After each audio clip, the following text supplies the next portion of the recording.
What's up, y'all? It's Sammy. It's Shay. There we go. I hate you. She's annoying. Okay, what's up, y'all? It's your girls, Sammy and Shay, and we are Vivacious and Vulgar. This is our very first episode, so it's kind of like a get to know you episode. Nothing major. We're best friends in real life, so that's cool. I'm kind of stuck with her now. It's been a very long time. That's crazy. Yeah. That's But that's how you see it. That's wild. Yikers. Do you want to tell people why we started? Why we started this podcast? Yes. Or how it came about. So we've been friends for 8 years. 9. Yes. You're right. 9. Freshman year of high school. We met outside of Mr. Lakey's class. I hate that you remember that. For those of you who don't know, I love K-pop. Absolutely love it. And that's how we started bonding. Like, she was like, I have friends who know SNSD. And I was like, oh my God, I'm in love. Somebody can talk to who's black as well. Who knows K-pop? Because nobody knew. Jesus. Nobody knew. It's huge now. But anyways. At some point, we just started talking about different topics that we would love to talk about that we feel like isn't talked about. And Smile had this notebook full of every time we talked about it, she would just be writing all of our ideas down. And then we're here 9 years later. 9 years later, still going strong. Yes. That notebook, man, I gotta find that. It's somewhere. I feel like it's really under my bed. But it started off just us wanting to do YouTube together. Mm-hmm. And then now we're here. Yeah. But yeah, so it started out, and then I came up with the name Vivacious and Vulgar separately. It was just gonna be something I was doing on my own. But then now that we're doing it together, it makes a lot of sense. The more you guys listen to this podcast or watch this podcast, you'll realize how vulgar I am and how vivacious she is. And that sometimes it like intertwines. Yes. And it switches for sure. We've definitely switched off in terms of our personalities over the years. Definitely. There's definitely been times where I'll be like, did she just say that or do that? But it's okay. And if y'all have seen her drive, y'all realize that's... Don't even put me out there like, that's crazy. Put me out there like that. Exposed. Yeah, I'm triggered. Oh yeah, we need our trigger button. Yes. That will be coming soon. Yes. No, so definitely this podcast, these segments are just about just two friends and various topics. Mm-hmm. But today we both got asked questions on our Instagrams. Mine's are quite ridiculous, but we're gonna go through them and kind of like do a get to know us games. Mine's just about me spending money on people. But it's fine. I mean, okay, so mine's we can answer together. So, would you ever get gangbanged? How much y'all got? And that's on period. Jesus. That's intense. I bang Who with asked Jesus. That? We're not even about to no search. shame? Jesus. The thing is, because you know how like on the question it's anonymous, so people get real fresh with themselves because it's anonymous. Like I'm the only person that can see who said it. Yeah. So that's why people are. But still, have you no shame? My God, like.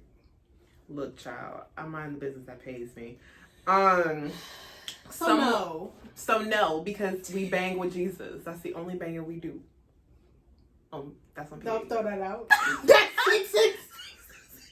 Wait, cut. Don't throw that out. For the people listening, I just did some form of a gang sign. Don't mind me. But okay. Next question is pussy health? ? That's a very vague question. Yeah, like, are you asking about her specific health, or are you asking? It was a man that asked this question, so I'm like, does he want to know how to make it healthy, or like, are you trying to check her to see if it's healthy? So you no, he's for sure not trying to check me. Oh, okay. Do you have a regimen that you go by with yours? So area. I absolutely love Queen's Wash by Enuma Earth.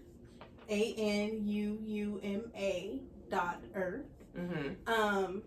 Right now, I think she just closed subscriptions for it because her family just moved to their farmland. So they're kind of living off the grid now. So they're only going to be shipping once a month. But if you don't follow her, follow her. I absolutely love all her products. Very holistic. It's all herbs. She's just a beautiful woman, has a beautiful family, and like her soul is just so... Like, you could just listen to her talk all the time, and it's just amazing. So I love it. And her products are the same way. So, Queen's Wash, haven't used Queen's Oil, but apparently it's really good for those who are sexually active. As you know, men's sperm can throw our pH off because it's very alkaline. So you can actually use her Queen's Oil as a lubricant to help keep your pH in balance. So definitely do that. I'm not sexually active, so not for me, but the Queen's Wash is everything. Yes, so pussy health, get you some Queen's Wash. If you're a man, get it for your girl, you know, clean it up a little bit. What about you? Yeah, just a little soap and water down there, just real quick with it. Not inside, just, you know, around the labius. And you know, keep it trimmed, keep it shaved, and we in that thing. Yes, hair. Guys, yes. It traps odor. I love being natural. I know we have our natural ladies who like hair. It does carry odor though, so yeah, just a little trim. You know, you ain't gotta like. I don't like being bared. That's weird to me. I'm sorry, I can't do it. I'm grown. No. But I do believe definitely keep it together. You know. Yeah. I don't want to have to. You know? Yeah, you don't want him traveling through the forest. I've definitely had that happen before, but that's another conversation that we'll get into in one of these episodes. It's so annoying. Oh God, this is a good question that I think you can answer. It says, is it distance that keeps us apart? The person that asked me this is up north and has been trying to talk to me for years. And it's not the distance that keeps us apart. It's many factors, very, very many factors. But for you, because you were in a long distance relationship, what do you think was the key to you guys lasting when you guys were in different states? I definitely feel, as cliche as it sounds, communication is really key. Like, that's real. You need, and also knowing yourself. Don't settle for things that, you know, the moment that it's said or talked about, you don't want to step on people's feelings. Like, this is someone that, you know, you possibly could see your life with. So not sharing is gonna hurt the relationship down the road, and it's not beneficial for you or the person that you're talking to. And don't waste nobody's time. If you really feel like it's not going anywhere, don't waste that person. It's hurtful, and you probably don't want, like I said, don't want to step on people's toes, but don't waste people's time. Don't waste your time. If you think it's not going to go anywhere, don't pursue it. End it. It's like that simple. And for people who like to play with people's emotions, don't know why. Who hurt you? Drag. Like, I just don't know who hurt you. That was a bit personal. It's okay.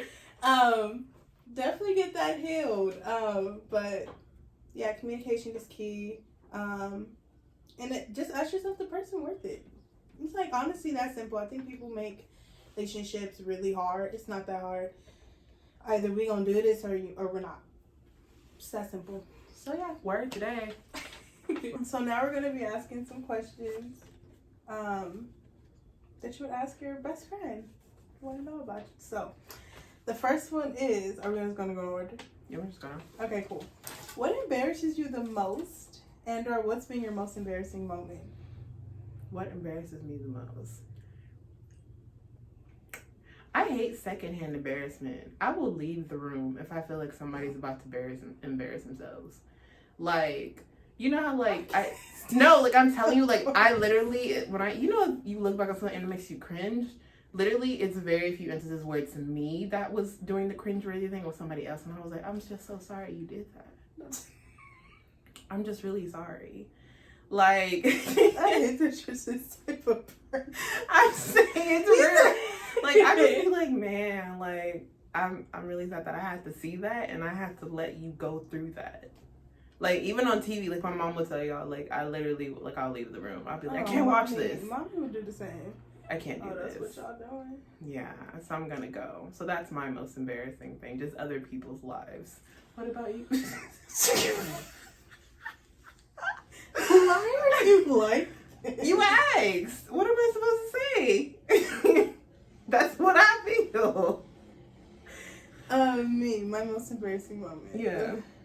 I think this is like a series of moments, but has anybody ever had like the time where you thought somebody was talking to you? And waving to you? You waved, they like, I'm like, oh, you were talking to me. Yikes. I'm gonna just go cry in the corner. Cheese. Yeah. I'm gonna just go cry. Don't even worry. Oh, Jesus. Yeah. That's awkward. I've had that happen. Like, I did it to somebody, like, they thought I was waving at them, and I was like, no.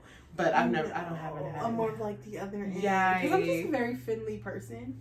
She is. And so, you know, when people make eye contact and smile or whatever, you know, I smile back, and, you know, people really be waving, and I'll be like, hey, don't know you in my head. But then the person that they're waving to walks up, and I'm like, oh, you don't know me either. Okay. You don't know me either. So, yeah, that's honestly, those are the most embarrassing moments. Yikers. Yeah. Well, oh, wait. Yeah, no, that sums it up. Yeah. I'm not gonna play with you. What's the Number next 2. one? Who do you look up to the most, and what qualities do you love about that person? You go first. I think. You know I'm not a fan of people. So my person wouldn't be a person. Mm-hmm. He was a long time ago. Are you talking about Jesus? Yes, Jesus. Oh, yes, lit. God. Thank you, Jesus. And the reason why I say that is just because just in my recent journey for myself, I'm really trying to see people the way God sees them, even though I may not like you. And That's real difficult. I really want to obtain the love that He has for people, because you know you just can't stand somebody. At the end of the day, it's like God loved him, but why? So I definitely aspire to see people the way God see people. Yeah. Because that's just like the ultimate, I guess, view that you can have on human beings. Because I just feel like with everything that's happening in the climate that we're in, it's just easy to lose hope in humanity and like go inward, and I even want to, you know, F-U-C-K with people. But yeah. Okay. God, definitely. That's real. Yeah. Interesting. Have you made a That's decision yet? Yikers. You're the only person to say myself or my futures. First of all, you don't know me, but that definitely was a thought I had. Wow. I was hoping to be wrong. It be like that. No, I was gonna say my mom. You know, she's cool and stuff. She'll probably be on the segment because she asked me about it the other day. But why do you have to sound so bitter about it? No, no, She asked I'm like, she asked me about it the other day. Yeah, you know, she's inspirational. She just be doing stuff. Jesus? Oh, like she's just really, really creative. Like she just be doing stuff. She like put that flower thing together up there. Like she's just super creative. So I aspire. Yeah, but like that whole arrangement. Oh, the arrangement. Mm-hmm. Yeah, so definitely. So do you aspire to be as creative as her? Yeah, definitely. Because I feel like it's like natural, and I don't feel like I'm naturally creative. But definitely for her. Okay. Yeah, no, for sure. But definitely someone like it.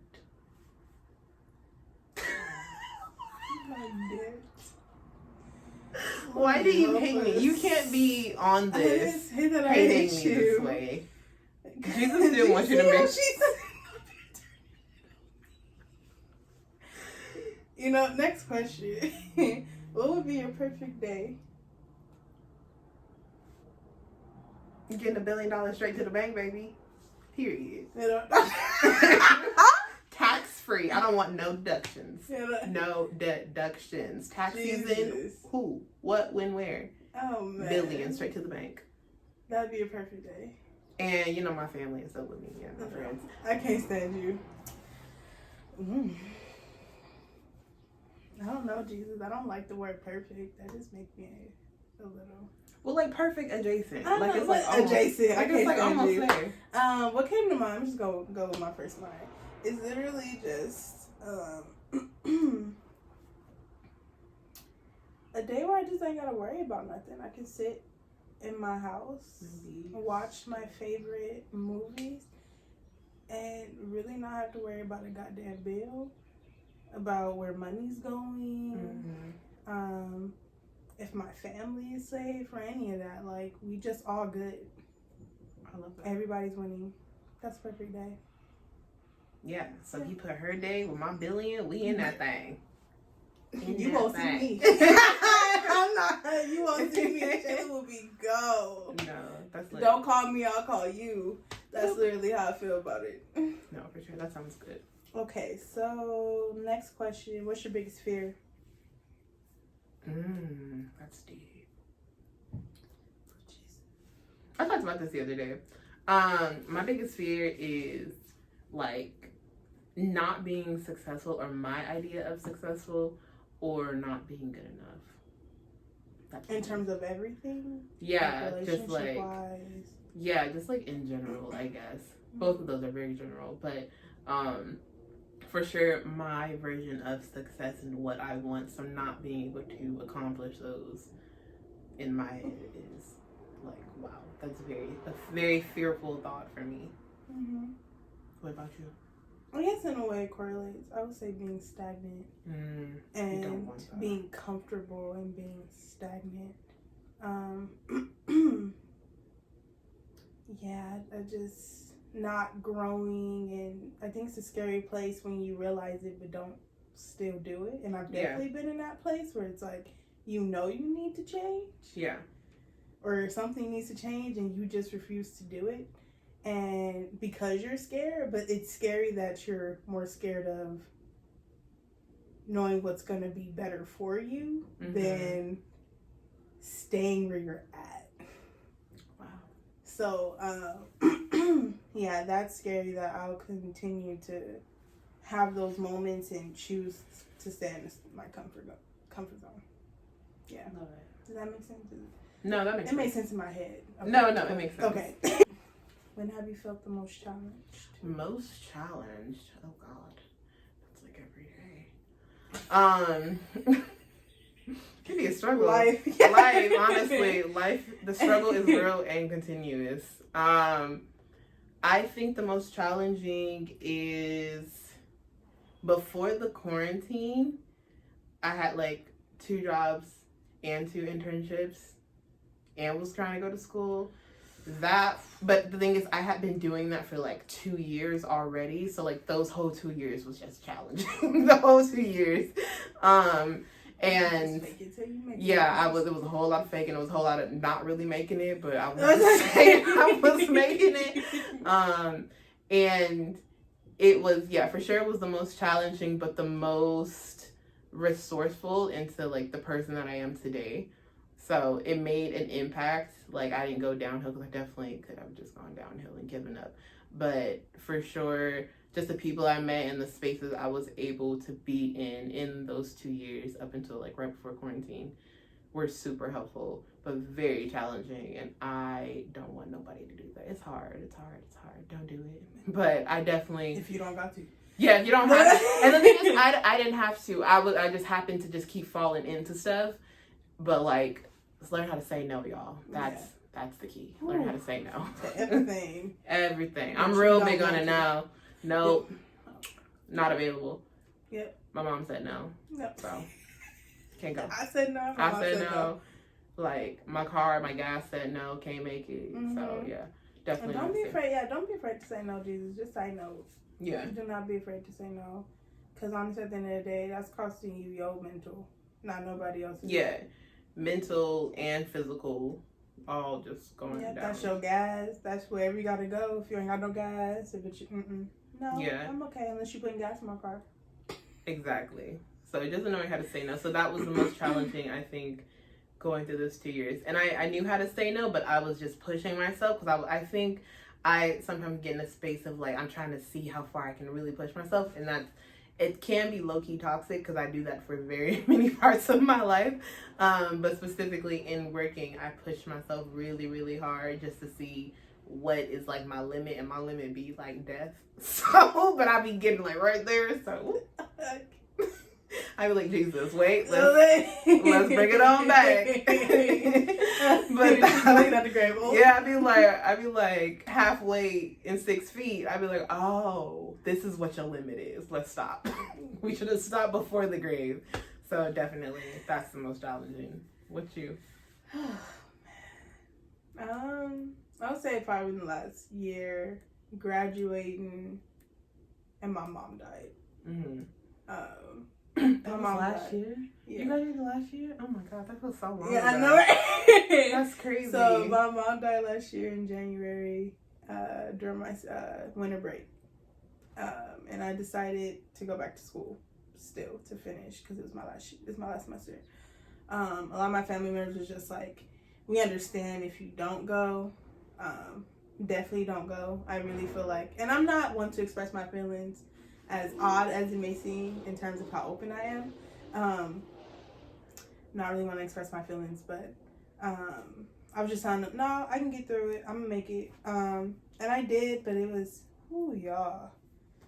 Do not take grief lightly.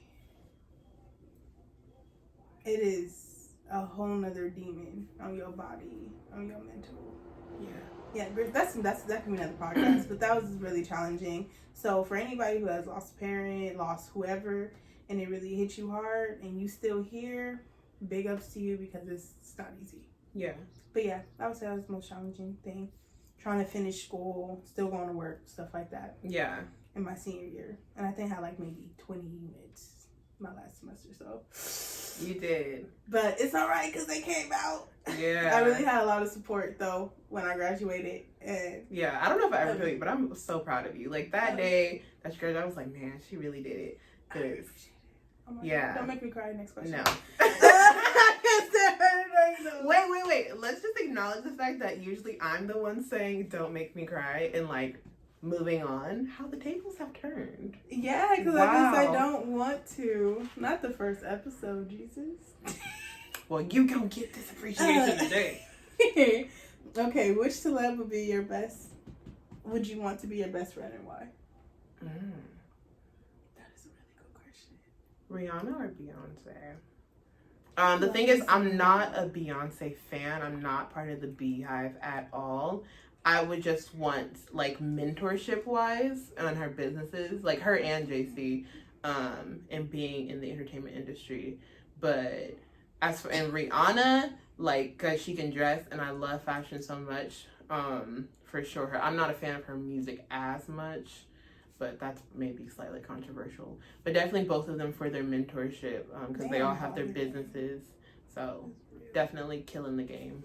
Yeah, I like how unbothered they both are. Yeah, they're both very unbothered. They're both very, like, low-key. Like, they don't really do too much on, like, social media. But you know that they do, like, have these... If you, like, research them, like, you know they have all these background things. So it's really cool. Very unbothered.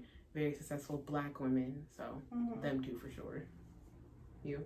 That's really hard. I think Alina Baraz, I'm being completely honest. You just love her music. I love her music. I just want to talk to her because it just, through her music, it just seems like, I just want to know her outlook on things. Her music is absolutely beautiful. Is such a vibe. It's just, like, very, like, relaxing. And, like, if you listen to it, you hear, like, kind of sadness in some of the songs. But it definitely is, like, a vibe. I do like her music. Yeah. You put me onto her, so definitely. Definitely been a fan for a long time, since high school. So. Yeah, so if you're watching, Alina... Yes, I love you. Podcast. I love you. Definitely gonna add so much. Your music is amazing, and I want to be best friends. Like, but yeah, in general, she's just a whole vibe, and I just love her outlook on certain things. Like her new album came out, and it's about like self-discovery and like self-love and all that type of stuff, and just the way that she expresses herself through music. I'd love to have a conversation. And multiple conversations with her about her thought process and like how she sees love and stuff, because it's just the way it's expressed in music is just great. Yeah, but I definitely feel you with the whole Rihanna and Beyonce thing. I just love their unbothered game. Yeah. Like, they're just so unbothered as people. Like, Solange went in on the elevator, and Beyonce literally moved out the way. She was just... She talks about it in the song, but she still didn't say what happened. Yeah, but still. Yeah, she was just like... Exactly. Yeah, and the responses Rihanna be giving in interviews, I'd be like, oh my god, she ain't got no shame, Jesus. No shame. I absolutely love Rihanna. She's built her own pedestal, so she has the right to carry herself the way that she does. So that's hella dope. Especially when her accent come out fire. Oh yeah. But yeah, my name's Rihanna. That's how she say it on like the radio. I'd be like, girl, I love it. Yeah, I know, she's great.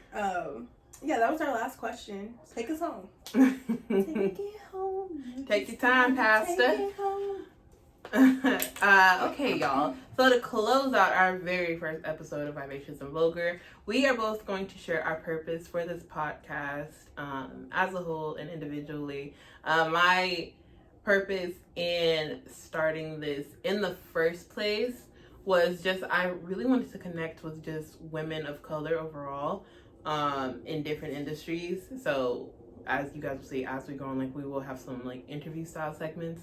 But connecting with women of color in different industries, and also just talking about mental health. I think that's really important and not something that is common amongst Black women or women of color or people of color as a whole. And as a person that struggles with that myself, I think it's really important. So using my platform to advocate for people with those types of issues or traumas. What she said. Period. Yeah, I think she nipped it in the bud there. I think at the end of the day, it's just about what we feel is important and if you resonate with that. And even if you don't, it's an open dialogue. So like if you don't like something we say, leave it in the comments. Yeah, we love that. Yeah, I love a nice dialogue. Let's not argue.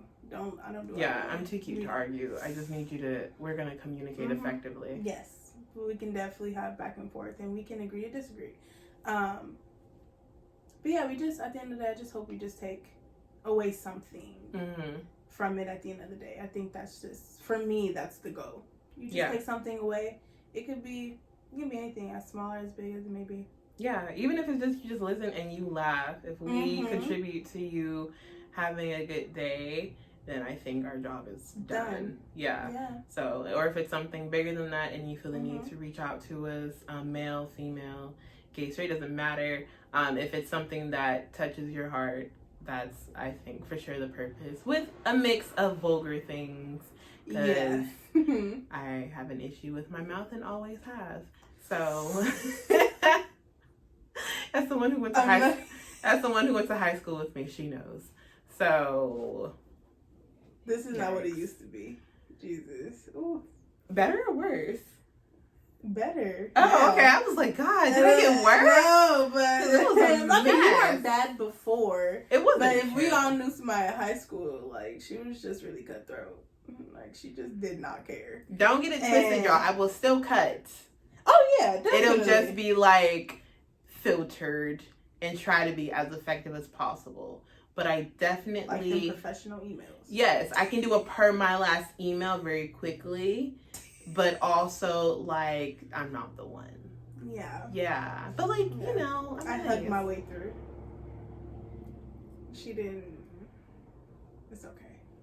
She'll be alright. She's really big on like hugging and things, and I feel like that was also contributed to us being friends because she did nothing but like attack me with love. She is a liar. And I was like, I did not attack her. I just said you're gonna take it either way. Doesn't matter. I still love you for how you are. And that made me very uncomfortable. But it's okay. But we got through it, obviously. Because being uncomfortable is okay.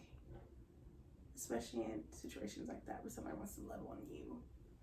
That's a deeper conversation. That is. So we're going to end it. Thank you for listening and watching, and we'll see you guys next time.